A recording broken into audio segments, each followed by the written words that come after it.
Hello everyone, welcome to Study Ramble. I am Tushar and this is the second class of customer relations, जो कि आपको एक topic दिया हुआ है आपकी DFCCIL की ऑपरेशंस एंड जो BD की वैकेंसी है for executive and junior executive grade में।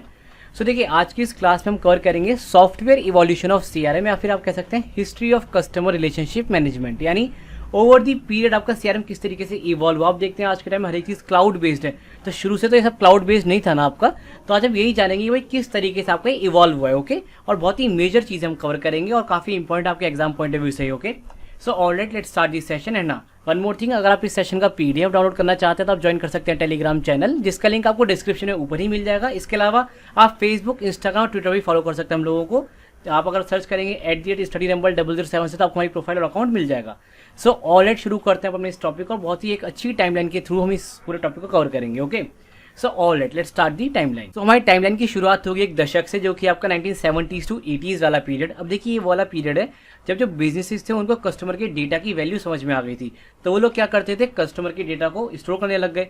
अब देखिए, कस्टमर एक दो तो है नहीं, बहुत लाखों में कस्टमर्स हैं, तो इनके डेटा को स्टोर करने के लिए हमने मेन फ्रेम कंप्यूटर्स का इस्तेमाल किया। अब देखिए, मेन फ्रेम कंप्यूटर क्या होता है, नाम से समझ में आ रहा है, एक बहुत बड़ा कंप्यूटर है जिसके अंदर एक बहुत बड़ी स्टोरेज कैपेसिटी है। तो वहाँ पे इस डेटा को स्टोर किया जाने लग गया। अब देखिए, इसमें एक प्रॉब्लम है, डेटा आपका बहुत सारी कैटेगरीज का होता है, लाइक मेल फीमेल्स का अपने आप में कैटेगराइजेशन है, इनकी पसंद का फिर अलग से कैटेगराइजेशन है। तो मेन फ्रेम कंप्यूटर्स में डेटा स्टोर करना तो आसान था, बट इनका कैटेगराइजेशन करना बहुत ही मुश्किल था। ओके, तो इसलिए इस वाले पीरियड में कोई ऐसी खास बात है नहीं। बस आप इतना ध्यान रखिए कि 1970s to 80s वाला जो पीरियड है केवल एक मेन फ्रेम कंप्यूटर्स का ईरा है। ठीक है, अब आगे चलते हैं। तो देखिए, अब है आपका ईयर 1982। अब देखिए, ये आपका एक बहुत ही लैंडमार्क ईयर है। इसमें क्योंकि हुआ क्या था कि आपको जो कंसेप्ट है डेटाबेस मार्केटिंग का, इसको इंट्रोड्यूस किया केट एंड रॉबर्ट डी कैस्टनबाम ने। अब देखिए, ये डेटाबेस मार्केटिंग अलग कैसे मेन फ्रेम कंप्यूटर से, समझिए आप। मेन फ्रेम कंप्यूटर्स में क्या होता था कि हर एक तरीके का डेटा आता था, जबकि डेटाबेस मार्केटिंग में क्या है, एक पर्टिकुलर मार्केट के हिसाब से डेटाबेस बनाया जाता था। जैसे कि मान लेते हैं, अगर मुझे मॉल खोलना है और मॉल के लिए मुझे मेल और फीमेल का कैटेगराइजेशन चाहिए केवल, तो मेल और फीमेल का अलग से डेटाबेस होगा। इसी तरीके से किसी मॉल के अंदर लोगों को क्या चीज़ें पसंद है, लाइक टीनेजर, जैसे आपको पहले एग्जांपल दिया था फर्स्ट क्लास में, तो उसके लिए एक अलग से डेटाबेस तैयार है मेरे पास। यानी जो आप कह सकते हैं, जो पहले कंफ्यूजन था डेटा को किस तरीके से छांटना है मेन फ्रेम कंप्यूटर्स में से, वो दूर कर दिया था 1982 में केट एंड रॉबर्ट डी कैस्टनबाम ने। और देखिए, इसी के लिए रॉबर्ट डी कैस्टनबाम को in the year 2002 DMA hall of fame में शामिल किया गया। अब देखिए, आपको हॉल ऑफ फेम है क्या, समझाता हूँ पहले मैं। जैसे आप समझ, आपने कभी कभी सुना होगा, जैसे क्रिकेटर्स सचिन तेंदुलकर है या फिर राहुल द्रविड़, इनको लॉर्ड्स के हॉल ऑफ फेम में शामिल किया गया। तो देखिए, हॉल ऑफ फेम होता क्या है, एक ऐसी जगह है जहाँ पे जो बहुत ज़्यादा ऐसे लोग हैं जिन्होंने कंट्रीब्यूशन किया पर्टिकुलर फील्ड को, वहाँ पे उनको नाम लिखा जाता है और उसको उनके बारे में डिस्क्रिप्शन किया जाता है। ठीक है, तो इसी तरीके से DMA हॉल ऑफ फेम आपका मार्केटिंग की फील्ड में अगर किसी ने बहुत अच्छा काम किया है या कोई बहुत ज़्यादा रिवॉल्यूशनरी चीज़ करी है, तो उसके नाम को वहाँ पे लिखा जाता है, उसके बारे में प्रॉपर्ली एक्सप्लेन किया जाता है, भाई ये बंदा ऐसा था, इसने ये काम किए। तो ये होता है आपका DMA मतलब हॉल ऑफ फेम। तो पर्टिकुलरली 2002 के अंदर DMA हॉल ऑफ फेम में रॉबर्ट डी कैस्टनबाम को इनके इस काम के लिए शामिल किया गया। ओके, चलिए आगे चलते हैं। तो देखिए, अब आपको ये 1986। अब देखिए, इस साल क्या हुआ, इस साल आपका पहला कॉन्टैक्ट मैनेजमेंट टूल या फिर आप कह सकते हैं कस्टमर इवैल्यूएशन सिस्टम लॉन्च किया गया by Pat Sullivan and Mike Monicold. अब देखिए, पैट सुलिवन से आपको टॉम क्रूज की मूवी याद नहीं करनी, ठीक है। सो देखिए, मैं क्या करता कि पहला कॉन्टैक्ट मैनेजमेंट टूल और कस्टमर इवैल्यूएशन सिस्टम, जिसको आप इसको कह सकते हैं, ये आपका लॉन्च किया गया 1986 के अंदर, और इसको लॉन्च किया था पैट सुलिवन और माइक मोनी ने, और इसका नाम क्या था, ACT। अब देखिए, ACT की फुल फॉर्म क्या आपको बताऊंगा कि दो फुल फॉर्म है और दोनों इसी की है, ऐसा नहीं कि अलग अलग है, बट इसी के, बट टाइम के साथ उन्हें चेंज कर दिया गया है। अच्छा, एक बात और देखिए, ये जो आपका ACT था, ये किस प्रिंसिपल में वर्क करता था। सो देखिए, ये जो आपकी ACT की वर्किंग है, ये आपकी बेस्ड थी on the principle of Rolodex. अब देखिए, रोलोडेक्स होता क्या है, अगर आपको जानना है तो आपको एक अलग से वीडियो में समझा दूंगा, बट मेरे हिसाब से हमें इतना डीप में नहीं जाना चाहिए, क्योंकि देखिए, आप समझिए आपकी ग्रेविटी क्या है सिलेबस की। हमें कोई डिग्री नहीं करनी, कोई डिप्लोमा नहीं करना इस कस्टमर रिलेशंस में, हमें केवल अपने एग्जाम के हिसाब से पढ़ना। एग्जाम में आप देख रहे हैं सीधे टू द पॉइंट सवाल आपके आते हैं, तो क्वेश्चन नेक्स्ट में यही बन सकता है कि ACT किस प्रिंसिपल पे काम करता था। ठीक है, अगर आप जानना चाहते हैं रोलोडेक्स होता है तो आपको समझा दूंगा अलग से एक सेशन में। ठीक है, अच्छा, इसके अलावा देखिए, ACT की फुल फॉर्म्स क्या है। सो देखिए, जब ACT लॉन्च किया गया तब तो इसकी फुल फॉर्म थी एक्टिविटी कंट्रोल टेक्नोलॉजी, यानी कस्टमर्स की एक्टिविटी को कंट्रोल करना, मतलब देखना है भाई क्या क्या वो करते हैं। ठीक है, बट इन 2010 इसकी जो आपकी डेफिनेशन उसको चेंज कर देगा, कि आपको देखिए, जब आपका 2007 के बाद आपका जो CRM था क्लाउड बेस्ड होता जाता है। ठीक है, तो उसका इसकी जो आपकी फुल फॉर्म हो क्या हो गई, ऑटोमेटेड कॉन्टैक्ट ट्रैकिंग। ओके, आप ध्यान रखिएगा, 2010 से अगर पहले की अगर आपसे मान लो ऐसे स्पेसिफिक पूछता तो होगी आपकी एक्टिविटी कंट्रोल टेक्नोलॉजी, बट अगर इसमें 2010 मेंशन है, आपसे सिंपल पूछेगा तो आप लिखेंगे ऑटोमेटेड कॉन्टैक्ट ट्रैकिंग। ओके, चलिए आगे चलते हैं अपनी इस टाइमलाइन में। सो देखिए, अब है आपका ईयर 1993। देखिए, बहुत ही इंपॉर्टेंट ईयर है, क्योंकि इस साल एक व्यक्ति है टॉम सीबल, इसने क्या किया, आपका पहला CRM प्रोडक्ट लॉन्च किया। ये स्पेसिफाइड CRM प्रोडक्ट है। आप बोलेंगे कि इससे पहले सीआरएम के प्रोडक्ट्स नहीं थे। देखिए सीआरएम के प्रोडक्ट इससे पहले थे, बट वो थे आपके ईआरपी बेस्ड प्रोडक्ट्स। अभी ईआरपी बेस्ड क्या होता है आपको समझाऊंगा अभी मैं। पहले आप ये समझिए कि जो टॉम सीबल है इसने आपका पहला प्रोडक्ट लॉन्च किया सीआरएम बेस्ड, जिसका नाम था सीबल सिस्टम, और ये आगे चल के आपका एसएफए प्रोवाइडर बन गया, यानी सेल्स फोर्स ऑटोमेशन प्रोवाइडर। अब देखिए सेल्स फोर्स ऑटोमेशन क्या होता है, मैंने आपको याद होगा लास्ट एग्जाम्पल में एक बात समझाई थी, मैंने आपको लास्ट क्लास ली थी जहाँ पे मैंने आपको आपका मॉल वाला एग्जांपल दिया, तो मैंने आपको कहा था कि अगर मुझे एक पर्टिकुलर कम्युनिटी को टारगेट करना है, कोई ना ऑफर भेजा, तो मैं क्या करूंगा, अपने कंप्यूटर में डालूंगा ये ऑफर मेरे पास है, और मैं क्लिक करूंगा और जितने भी मेरे पास डेटाबेस में कॉन्टैक्ट्स हैं सभी के पास वो मैसेज चला जाएगा। तो आपने देखा अपने आप ही जो मेरा लाइक ऑफर था सभी के पास पहुंच गया। या फिर और भी बहुत सारी चीज़ होती है सेल्स फोर्स ऑटोमेशन के अंदर, जैसे कि मान लेते हैं आपने किसी वेबसाइट पे विजिट किया, वहाँ पे आप देखते हैं चैट बॉट्स होते हैं। तो चैट बॉट्स क्या करते हैं, आपसे पूछते हैं भाई आपको किस तरीके से हेल्प करें, इस तरीके की चीज़ें होती हैं। तो ये सभी चीज़ें जो कि ऑटोमेटिकली वर्क करती हैं, मतलब आपने एक क्लिक किया और वो चीज़ें अपने आप हो रही हैं, तो उसको हम कहते हैं एसएफए। अब देखिए एसएफए बहुत बड़ा एक टॉपिक है, उसको मैंने आपसे पहले भी कहा था कि टाइप्स में अलग से कवर करवाऊंगा मैं आपको। बस अभी फिलहाल आप ये याद रखिएगा कि जो आपका पहला सीआरएम प्रोडक्ट था वो लॉन्च किया था आपका सीबल सिस्टम ने, और ये आगे चल के आपका एक एसएफए प्रोवाइडर बन गया। अच्छा ठीक है, यहाँ पे एक और बात आप ध्यान रखिएगा कि आपके जो टॉम सीबल है ये आपके एक फॉर्मर एम्प्लॉई है ओरेकल के। अब आप देखिए बड़ा ट्विस्ट आएगा यहाँ पे, मैं आपको पहले ईआरपी समझाता हूँ। ईआरपी क्या होता है, देखिए ईआरपी होता है आपका एंटरप्राइज रिसोर्स प्लानिंग, ठीक है, यानी किसी एंटरप्राइज के अंदर किस तरीके से रिसोर्सेज वगैरह होते हैं, प्लानिंग होती है, वो सब उसका काम होता है ईआरपी सॉफ्टवेयर का, ठीक है। अब देखिए मेजरली ये जो टॉम सीबल था इसने क्यों लॉन्च किया था अपना ये पहला सीआरएम प्रोडक्ट, क्योंकि देखिए एक तो कम्पीट करना चाहता था उस वक्त की जो नई सीआरएम कंपनी थी, इसके अलावा जो आपकी स्टैब्लिश्ड ईआरपी कंपनीज थी लाइक ओरेकल, सैप, पीपलसॉफ्ट, अभी नेविसन और भी कंपनीज हैं, तो उनके साथ इसको कम्पीट करना था। मैंने आपको कहा था कि आपकी जो ईआरपी कंपनीज थी ये क्या कर रही थी कि अपने जो सीआरएम का पूरा जो वो था स्ट्रक्चर अपने इस ईआरपी सॉफ्टवेयर में ही बना के देने लगी, जिससे हुआ क्या कि एक ईआरपी सॉफ्टवेयर के अंदर आपका सीआरएम भी आ गया, तो यानी एक पंच दो काज हो गए। लेकिन कहीं ना कहीं आप खुद सोचिए कि भाई ये थोड़ा कंफ्यूजिंग नहीं हो जाएगा कि भाई एक ही सॉफ्टवेयर उसमें ईआरपी भी यानी आपका क्या है एंटरप्राइज रिसोर्स प्लानिंग भी वो काम कर रहा है और वो सीआरएम भी है, तो थोड़ा कंफ्यूजिंग था। तो इसी को कम्पीट करने के लिए टॉम सीबल ने एक dedicated first CRM product launch किया सीबल सिस्टम के नाम से, जो कि आपका प्रॉपर्ली डेडिकेटेड है सीआरएम के लिए ही, यानी कस्टमर रिलेशनशिप मैनेजमेंट के ही लिए, ठीक है। अच्छा देखिए मैं आपको थोड़ा और डिटेल्स समझाता हूँ ईआरपी होता क्या। देखिए ईआरपी में क्या होता है, जैसे मैं आपको बहुत छोटा सा एग्जांपल दे रहा हूँ। मान लेते आपकी एक परचूनी की दुकान है, ठीक है, आपको स्टॉक्स मैनेज करने हैं, तो आपने कोई कंपनी का सॉफ्टवेयर खरीदा, लेटेस्ट से ओरेकल का आपने सॉफ्टवेयर ले लिया, तो क्या करेगा सॉफ्टवेयर आपका हर एक स्टॉक की आपको जानकारी देता रहेगा। जैसे आप देखते होंगे आजकल में जैसे ईजी डे वगैरह में जाते हैं, आपको देखते सामान वगैरह बिकता है कि नहीं बिकता, तो उसमें क्या होता है आपका एम्बेडेड होता है ईआरपी और कस्टमर रिलेशनशिप मैनेजमेंट। उसमें देखिए ईआरपी का काम क्या है, आपने कोई सामान खरीदा, सामान कितना बिका, ठीक है, तो वो उसको लेस कर देगा जितना सामान स्टॉक में था, तो इससे क्या होगा आपको फाइनली ये चल जाएगा पता आपका सभी सामान कितना बचा हुआ है।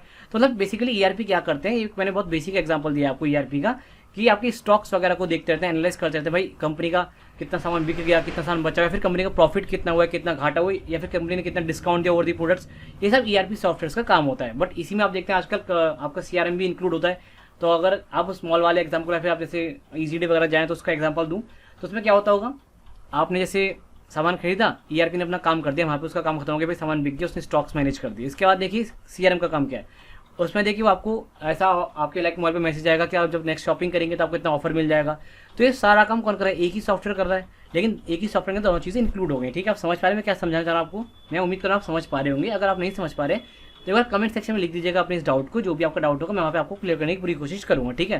बट फिलहाल हम अपनी इस टाइमलाइन में वापस आते हैं, और अभी मैंने आपको बताया कि टॉम सीबल ने क्यों लॉन्च की थी अपनी एक पहली सीआरएम प्रोडक्ट कंपनी, क्योंकि ये कम्पीट करना चाहता था एक तो न्यू सीआरएम कंपनीज के साथ, और जो एस्टेब्लिश्ड ईआरपी कंपनीज थी जो कि अपने सीआरएम प्रोडक्ट्स को एम्बेड करके लॉन्च करी थी अपने इन ईआरपी सॉफ्टवेयर के अंदर, उनके साथ इसे कम्पीट करना था।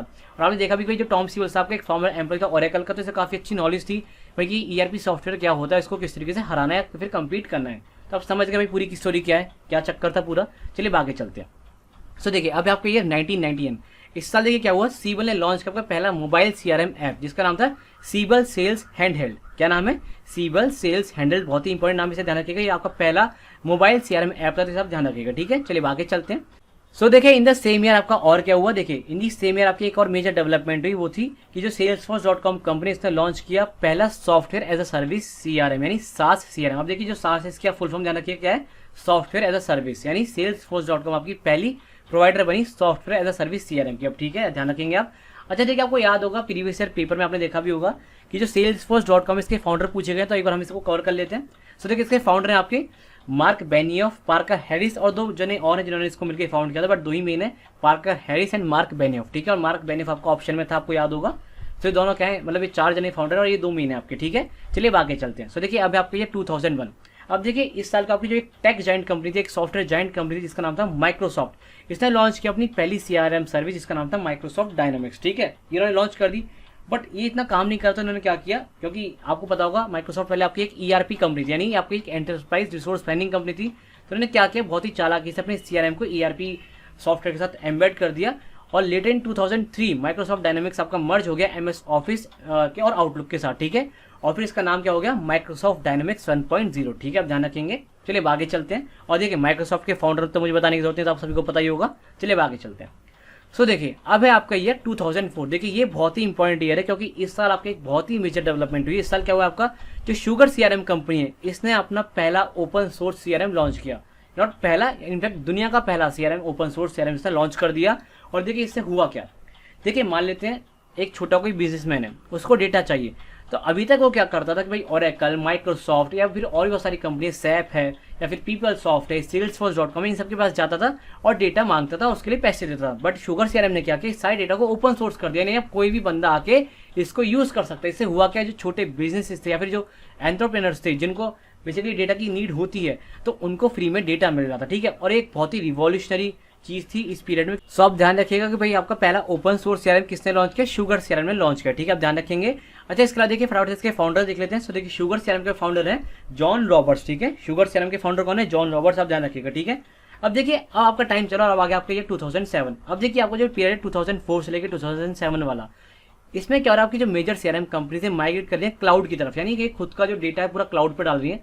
अब देखिए क्लाउड होता है कि मैं आपको समझाता हूँ एक छोटे से एग्जाम्पल के थ्रू। जैसे मान लेते हैं आपने अपने कंप्यूटर, लैपटॉप या मोबाइल फोन में कोई गाना डाउनलोड कर लिया। ठीक है, आपने गाना डाउनलोड कर लिया, अब आपका जब भी मन करेगा उस गाने को सुनने का, अब आपके पास इंटरनेट हो या ना हो, आप उस गाने को सुन पाएंगे, क्योंकि वो जो गाना है आपका आपकी लोकल ड्राइव में या फिर हार्ड डिस्क में सेव हो चुका है। ठीक है, या आपकी जो स्टोरेज उसमें सेव्ड है।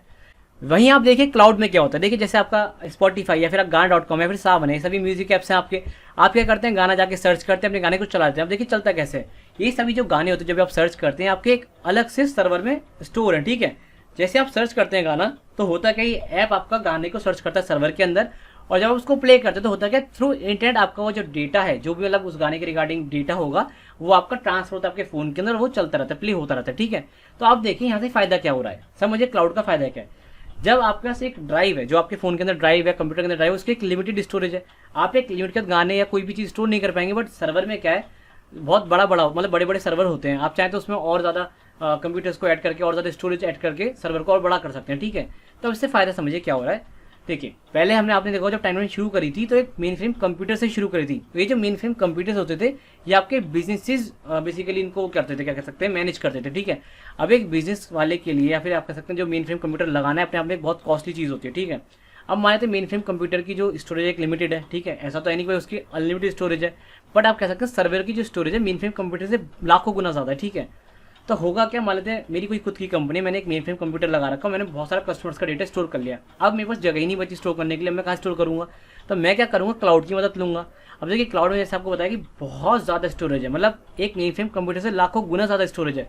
तो अब बताइए मैं क्या प्रेफर करूँगा, मैं मेन फ्रेम कंप्यूटर प्रेफर करूँगा या फिर उस क्लाउड स्टोरेज को प्रेफर करूँगा अपने डेटा को स्टोर करने के लिए। तो आप समझ रहे हैं यहाँ पे क्या हो रहा था इस पर्टिकुलर पॉइंट पे, जो 2004 इनफैक्ट 2004 से पहले ही शुरू हो गया था, बट जो मेन आपका रिवॉल्यूशन है 2004 से 7 के बीच में आया, जो सर कहना होगा कि जो आपके CRM है वो आपके माइग्रेट हो रहे हैं क्लाउड पे। तो आप खुद सोचिए कि अब फायदा किस चीज़ में, एक मेन फ्रेम कंप्यूटर में डेटा स्टोर करने में फायदा है जो कि आपका एक लोकल रहेगा, विदाउट इंटरनेट कनेक्टेड रहेगा, मतलब इंटरनेट से कनेक्टेड नहीं है, या फिर एक क्लाउड पे डेटा स्टोर करने से फायदा है जहाँ पे आपके पास एक अनलिमिटेड स्टोरेज टाइप है, आप जितनी चाहे स्टोरेज एक्सेस कर सकते हैं, उसमें फायदा आप खुद ही सोच के बताइए। और तो आप समझ ही रहे हैं कि यहाँ पे फायदा क्लाउड में, ठीक है। और इसी बेसिस पे आप देखेंगे जो आपकी शुगर CRM है कुछ इसलिए सक्सेसफुल रही क्योंकि इन्होंने अपने जो ओपन सोर्स था, जिनका जो डेटा था, इन्होंने इसको क्लाउड पर डालना शुरू कर दिया था। ठीक है, और इसी को देखते देखते और भी बहुत सारी कंपनी थी जो कि आपकी क्लाउड की तरफ शिफ्ट कर रही थी। सो देखें 2007 जो आपकी salesforce.com थी, इसने अपने क्लाउड बेस्ड डेवलपमेंट प्रोग्राम को कंबाइन कर दिया SaaS के साथ, यानी sales as a service, sorry software as a service के साथ। जिससे क्या हुआ, एक तो इनका डेटा क्लाउड पे चला गया और सॉफ्टवेयर एज अ सर्विस जो कि ऑलरेडी सक्सेसफुल था प्रीवियसली, उन्होंने इसको इंटीग्रेट कर दिया। इससे हुआ क्या कि जब आपका कस्टमाइजेशन था वेब बेस्ड CRM का बहुत ज़्यादा ईजी हो गया, यानी आप बहुत ईजिली कस्टमाइज कर पा रहे थे चीज़ों को। तो ये इन्होंने करके दिखाया इन 2007 और ये बहुत ही सक्सेसफुल रहा। आगे चल के बहुत सारी कंपनी ने इसको अडॉप्ट कर लिया, ठीक है। आप ध्यान रखिएगा इस चीज़ को। 2007 में क्या हुआ है, जो Salesforce.com है, इन्होंने कंबाइन किया अपने क्लाउड बेस्ड डेवलपमेंट प्रोग्राम को सास के साथ, ठीक है। चलिए बाकी चलते हैं। तो देखिए अभी आपका ये 2009, देखिए ये आपका क्या है, ये बहुत ही इंपॉर्टेंट ईयर है क्योंकि इस साल आपको जो बेस CRM करके कंपनी इसने लॉन्च किया आपका फर्स्ट एंड्रॉइड ऐप, ठीक है। ध्यान रखेंगे 2009 के अंदर क्या हुआ है, बेस CRM ने लॉन्च किया आपका फर्स्ट एंड्रॉइड ऐप, आप ध्यान रखेंगे। तो देखिए इतना कुछ हमने कवर किया किसके अंदर, इस CRM की इवोल्यूशन के अंदर, किस तरीके से आपका CRM इवॉल्व हुआ है। और देखिए हमने बहुत कुछ पढ़ा यहाँ पे, आप देख ही रहे हैं, आप देखेंगे पीछे जाकर देखिए हमने बहुत कुछ यहाँ पे कवर किया, आप देखिए। तो फ्रॉम 1970 से हमारी, देखिए मैं फिर से एक बार टाइमलाइन को कर देता हूँ। यहाँ पे क्या आपको मेन फ्रेम कंप्यूटर स्टार्ट हुआ, देन यहाँ पे देखिए आपके कंसेप्ट ऑफ डेटाबेस मार्केटिंग है 1982 के अंदर। देन देखिए 1986 के अंदर आपका पहला कॉन्टैक्ट मैनेजमेंट टूल, इसका नाम ACT था, ये लॉन्च किया और ये किस प्रिंसिपल पे काम करता था, रोडेक्स के प्रिंसिपल पे काम करता था। इसके अलावा देखिए इसकी फुल फॉर्म आपको ने बताई दी क्या है। देन देखिए इन द ईयर 1993 आपके सीबल सिस्टम ने अपना पहला CRM प्रोडक्ट लॉन्च किया और इसके फाउंडर था टॉम सीबल, जो कि बाद में चलकर SFA प्रोवाइडर बन गया। देन देखिए इन दी ईयर आपका 1999 सीबल ने लॉन्च किया आपका CRM ऐप, पहला मोबाइल CRM ऐप जिसका नाम था सीबल सेल्स हैंडहेल्ड। इसके अलावा देखिए Salesforce.com भी इसी साल आई और इन्होंने आपका सॉफ्टवेयर सर्विस CRM को लॉन्च किया और इसके मैंने फाउंडर आपको बताई दी, ठीक है। फिर देखिए 2001 के अंदर आपकी माइक्रोसॉफ्ट आई, इन्होंने अपना माइक्रोसॉफ्ट डायनामिक्स नाम से अपना CRM सर्विस को शुरू किया। और 2003 के अंदर, सॉरी मेरे जरा जुबान लड़खड़ा गई, इन 2003 माइक्रोसॉफ्ट डायनामिक्स ने अपनी जो CRM थी सर्विस थी इसको मर्ज कर दिया MS ऑफिस और आउटलुक के साथ, ठीक है। अब आगे देखिए इन 2004 आपका शुगर CRM लॉन्च हुआ as a first open source CRM, ठीक है। देन इन दी ईयर आपका देखा हमने 2007 के अंदर क्या हुआ, ये आपका ये पीरियड था पूरा इसमें आपके जो CRM से माइग्रेट करते क्लाउड की तरफ। और मैंने आपको क्लाउड समझे थे क्या होता है क्लाउड और उसमें फर्क क्या है, लाइक जो सिंपल आपकी स्टोरेज है। और देखिए 2007 में और क्या हुआ है, Salesforce.com ने कंबाइन किया अपने क्लाउड बेस्ड डेवलपमेंट प्रोग्राम को SaaS के साथ। और वहीं 2009 के अंदर आपका पहला एंड्रॉइड ऐप CRM लॉन्च हुआ जिसका ना जो कि लॉन्च करता है बेस CRM ने, ठीक है। सो ये कुछ मेजर डेवलपमेंट्स हमने यहाँ पे कवर करी। मैं उम्मीद कर रहा हूँ आपको ये लेक्चर काफी पसंद आएगा। देखिए अगर अच्छा लगा है, पसंद है, इसको लाइक करिए, नहीं तो कोई जरूरत नहीं लाइक करने की। और अगर आपको लगता है कि हमें और कंटेंट इस तरीके से पढ़ना है तो आप सब्सक्राइब कर सकते हैं चैनल को। बाकी अगर आप जब लाइक करते हो तो हमें थोड़ा मोटिवेशन मिलता है कि हाँ भाई हमने हमारी जो मेहनत है वो आपको लाइक अच्छी लग रही है और आप इसको सपोर्ट करें, ठीक है। तो चलिए मिलते हैं अब अगले सेशन में, बाय, ठीक है, ध्यान रखिएगा अपना।